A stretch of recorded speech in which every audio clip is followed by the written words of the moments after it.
morning. And now, because we are already running out of time, we are welcoming Jean-David Chamboredon, who will moderate the new coming roundtable talking about digital revolution in a major company. So I'm asking now Mr. Dominique Delport from Havas, Nicolas Petit, and also Mr. Thierry Pfimelin from France Mr. Rémi Pfimelin,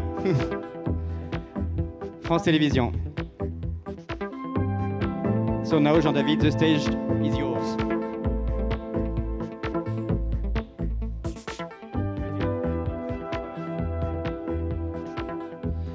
So good morning, everyone. I'm Jean-David Chamboredon. I'm the CEO of a small venture capital fund called Isaïe.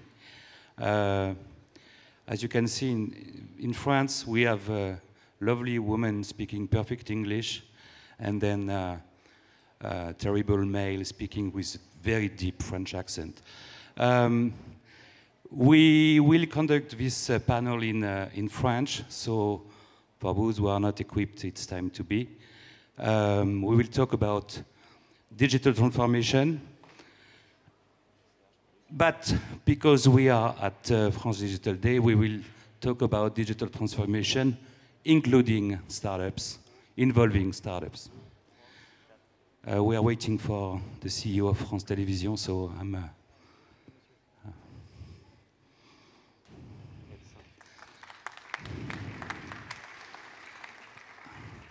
I switch to French. Donc merci tous les trois d'être là ce matin. On a 20-25 minutes, donc ça va être relativement rapide. Je vais vous poser une question assez générale. Qu'est-ce que ça veut dire transformation digitale quand on s'appelle Microsoft, France Télévisions ou Havas Media Group? Et surtout, qu'est-ce que ça veut dire quand on regarde le monde avec l'œil des startups, avec un mode de coopération avec les startups et avec les différences qui existent entre le monde des startups et le monde des organisations plus traditionnelles. On commence avec Nicolas. Bonjour à tous, Nicolas Petit, directeur général Microsoft en France. Donc oui, les startups, il y a 39 ans, Microsoft en était une, et puis ça a grossi, et puis c'est plus devenu une startup, c'est devenu un grand groupe complexe, compliqué. Ce qui est extrêmement enthousiasmant, à la fois dans tout ce qu'on voit ici en tant que tel, et toutes les entreprises avec lesquelles on travaille au quotidien, et notamment toutes les startups qu'on accompagne à travers un certain nombre de programmes. Un, c'est l'inspiration. Deux, c'est la remise en cause de tout ce que nous, on peut faire, et ils trouvent des moyens beaucoup plus rapides, beaucoup plus innovants, beaucoup plus malins, la plupart du temps, de faire un certain nombre de choses. Et dans un certain nombre de cas, soit on les accompagne, soit on est amené parfois à en faire l'acquisition. Donc c'est véritablement à la fois un écosystème d'idées en ébullition, c'est une force de challenge permanent sur nous, la façon dont on fait les choses, et puis ça permet aussi véritablement d'inventer le monde qui n'existe pas encore. Parfois ça à notre détriment, parfois c'est à notre avantage, mais c'est véritablement une force de rappel permanente sur ce qu'on peut faire. Et en tant que dirigeant de Microsoft France, c'est quoi la particularité de ta position par rapport à ce sujet? Aujourd'hui, nous, on accompagne chaque année un très grand nombre de startups. Depuis 2005, on a créé en France un programme qui est devenu mondial, qui s'appelait le programme ID, créé à l'époque par Julien Connornu, bien connu dans cette salle. Et ce programme-là a permis finalement au niveau mondial d'accompagner plus de 3000 startups dans le monde, de l'émergence du projet à de la mise à disposition technologique, à la mise en relation avec les investisseurs. Et aujourd'hui, on a passé un cran supérieur finalement, parce qu'on a ouvert il y a un petit peu plus d'un an maintenant notre propre incubateur qui est dans le sentier, qui s'appelle Microsoft Venture Accelerators. On en est à la 5e promotion. D'ailleurs, si vous avez envie de rejoindre l'aventure, les candidatures, c'est jusqu'au 20 juin. Et très concrètement, toutes les startups qui passent par là sont accélérées. Elles viennent comme elles sont. C'est un peu comme chez McDo. Vous venez avec les technologies sur lesquelles vous travaillez. On vous prend, vous accompagne, on vous met en relation, on vous ouvre le réseau, et puis surtout on vous apporte de la techno, du design, de l'aide quotidienne et très pratique. Et puis de temps en temps du financement. Merci. Rémi Pfimelin, France Télévisions, un grand groupe d'audiovisuel public, transformation digitale, start-up, etc. Ça veut dire quoi? Bonjour à tous. France Télévisions, c'est le premier groupe audiovisuel français. On a globalement 30% d'audience, 10 000 personnes. Et le défi de France Télévisions, lorsque je suis arrivé en 2010, c'était de le transformer pour en faire un agent clé du développement du numérique dans le pays. Pourquoi ? Parce que notre mission de télévision publique, c'est de faire en sorte d'être la télévision de l'ensemble de nos concitoyens et évidemment de respecter les usages que nos concitoyens font aujourd'hui des écrans et des images. Et ça veut dire transformer fondamentalement l'entreprise et la transformer en une entreprise numérique. Ce qui se traduit de façon concrète, par exemple, par l'explosion de la télévision de rattrapage. Il faut que vous sachiez qu'en 2010, quand nous lançons la télévision de rattrapage, on a 60 millions de vidéos vues dans l'année 2010. Et cette année, on va dépasser le milliard de vidéos vues. Donc il y a aujourd'hui des pratiques liées au numérique qui sont absolument considérables. Deuxième exemple, on a lancé un site qui s'appelle France TV Info. France TV Info, c'est aujourd'hui le 5e site d'info en France. C'est plus de 5 millions de visiteurs uniques. C'est de l'interactivité, c'est toute une série d'éléments absolument clés sur le rapport au public et aux nouvelles technologies. Pour faire bouger l'entreprise, nous avons besoin des startups. Et nous avons besoin des startups dans deux secteurs, qui est le secteur technologique d'une part et le secteur des nouvelles écritures et des contenus d'autre part. Et ce travail que nous faisons avec les startups, je pourrais donner un certain nombre d'exemples tout à l'heure, est un travail qui pour nous est fondamental parce que non seulement il nous apporte les évolutions technologiques et les évolutions de contenu dont nous avons besoin pour tenir notre rang, mais il nous permet aussi, ce qui pour moi est fondamental, de transformer l'entreprise de l'intérieur. Et l'input de ces sociétés qui sont représentées à travers les startups, la façon de voir les choses, la façon de s'inscrire dans le monde numérique d'aujourd'hui, sont fondamentales pour nous permettre de bouger, de transformer l'entreprise et de faire en sorte que cette entreprise soit une entreprise inscrite dans son temps. Donc on a des effets directs sur les technologies et sur les contenus et des effets indirects mais fondamentaux sur la transformation de l'entreprise.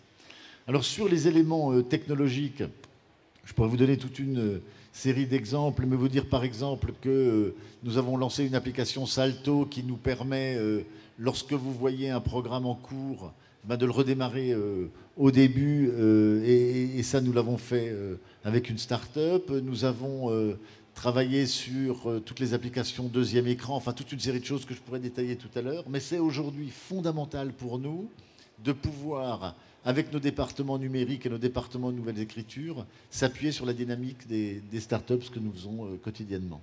Merci. Dominique, dans un monde où je crois que le média Internet est devenu le deuxième média publicitaire après la télévision, quand on dirige un grand groupe de communication comme Havas Média, ça veut dire quoi les startups, la transformation digitale ? Alors ça veut dire plusieurs choses. Ça veut dire d'abord qu'on a prototypé une approche très intégrée en France dès 2008, un seul PNL, en considérant encore une fois que le digital était partout, qu'on ne pouvait pas le réduire à un silo. Et comme 4 années de prototypage ont été extrêmement convaincantes pour nos clients comme pour l'agence, on a, avec la décision des actionnaires du groupe Havas, procédé à l'extension de ce modèle sur 100 pays.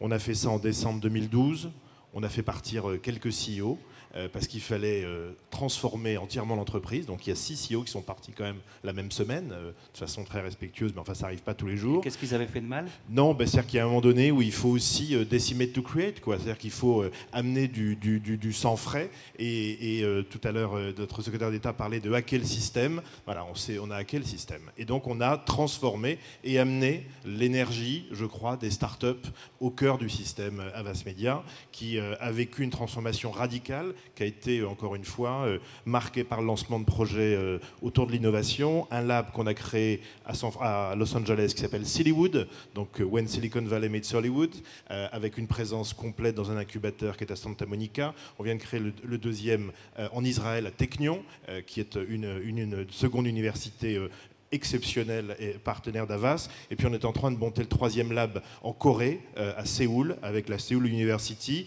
notamment sur les technologies mobiles. Là-bas, c'est déjà la 5G. Et on a parmi nos grands clients mondiaux, LG Electronics et Hyundai Kia. Et on veut être très proche de ce marché extrêmement fécond.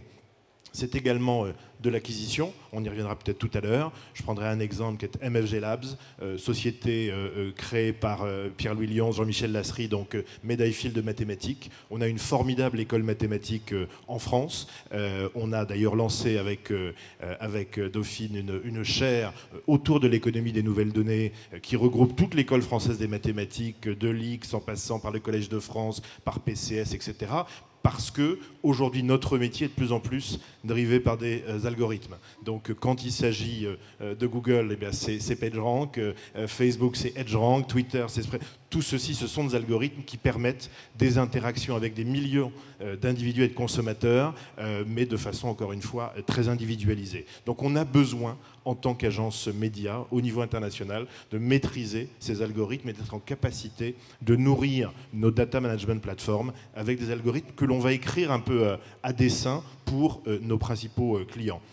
Et puis encore une fois, une stratégie d'acquisition assez différente de nos concurrents, bien plus grands que nous. Nous, on est un peu the underdog. Et donc, on choisit plutôt de se focaliser sur des startups avec une expertise hyper pointue que l'on peut ensuite, pardon pour le franglisme, roll-outer au niveau international. Donc développer et étendre très rapidement sur nos 100 principaux pays. Et on a notamment une dizaine de hubs avec lesquels on accélère la diffusion de l'innovation. Mais je crois que c'est un état d'esprit, c'est une culture, et c'est considéré, notamment avec un seul PNL, et tous les gens qui gèrent des grands groupes savent ce que ça veut dire, eh bien s'affranchir des questions d'unité de business pour avoir encore une fois une approche très intégrée qui va faciliter cette transformation digitale. C'est combien d'acquisitions par an Alors on est loin d'être les plus gros dépensiers de la planète agence. Je pense qu'on évalue une vingtaine d'acquisitions sur 2014. À mon avis, ça sera peut-être un peu moins, parce qu'on en aura fait, je crois, un peu moins de 10 sur le premier semestre. Mais ce ne sont pas que des acquisitions digitales, puisqu'on achète aussi beaucoup de structures affiliées. On ne maîtrise pas encore à 100% notre réseau, et il est stratégique pour un groupe qui a une culture familiale, puisque vous le savez, Havas c'est 1835, c'est 15 000 personnes, mais le premier actionnaire est le groupe Bolloré, qui est un groupe familial qui lui innove depuis longtemps. Dans combien de start-up techno digital parmi les 20 ? À mon avis, la moitié.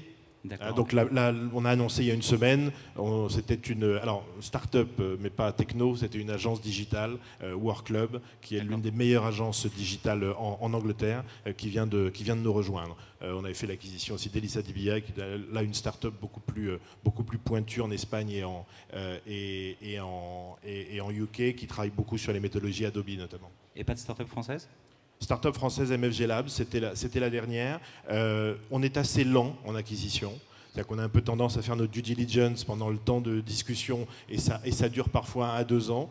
Et ce qu'on essaye de faire, c'est tout de suite travailler avec la start-up, amener la techno qu'elle propose à nos principaux clients, voir comment le marché réagit, améliorer son produit, que cela débouche ou pas sur une acquisition in fine. Mais on est comme les oligopoles à franges, donc on a besoin d'innovation pour se nourrir, mais on a surtout besoin de faire aussi du acqui-hiring, c'est-à-dire de l'acquisition pour faire venir des talents. On aura une bataille pour les talents de plus en plus importante dans les grands groupes de com, et on veut être la start-up de cette industrie. Très clairement, on veut avoir la pensée, l'énergie, la passion des start-up, mais avec une ossature internationale et une présence dans 100 pays. Nicolas, on parle d'acquisition. Microsoft, c'est quoi? C'est une trentaine d'acquisitions par an?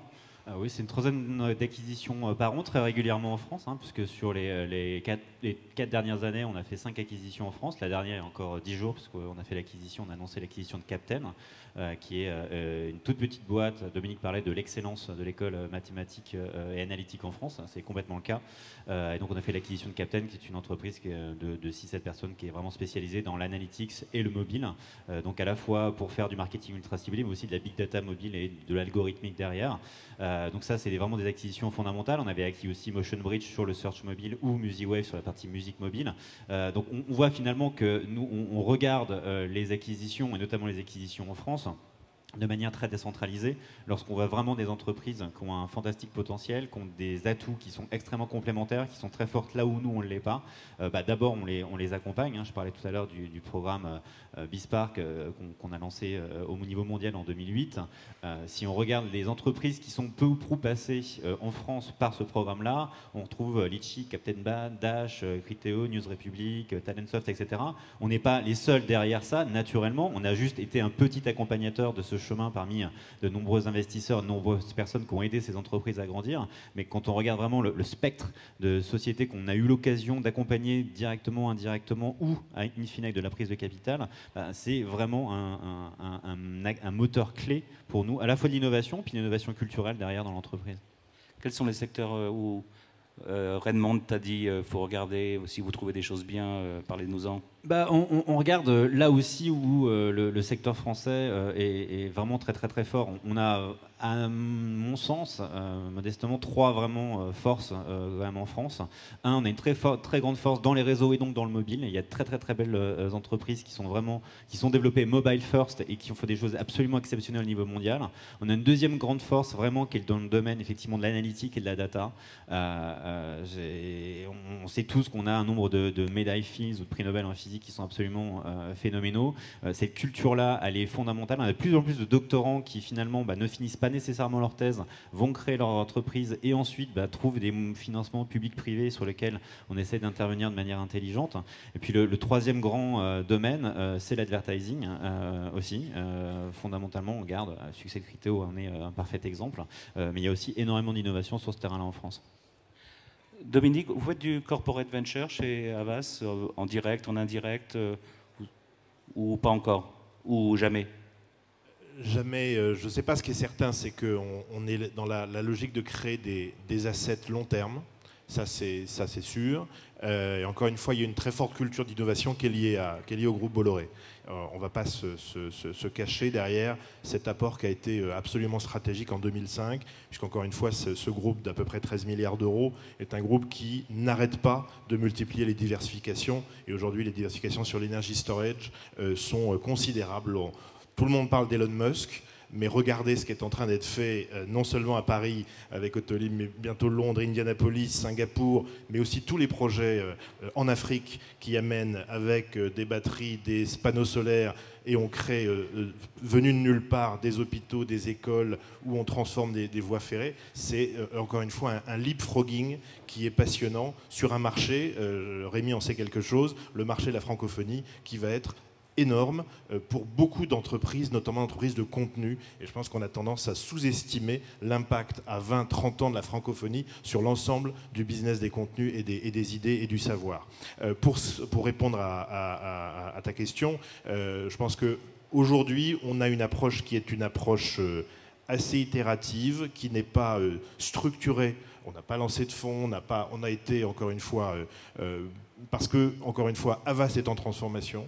Donc on a voulu considérer que les startups dont on faisait l'acquisition devaient à 50% être utilisées à l'interne pour notre propre transformation.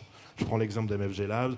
Ils nous ont aidés à travailler en programmatique, à lancer la première plateforme de bidding sur des écrans de télé ou même de l'affichage ou de la presse qui a été incubée aux US et qui est en test depuis plus d'1 an et demi en France et qui est absolument unique sur le marché. Donc beaucoup d'innovations qui, encore une fois, ont été directement développées et appliquées à l'interne.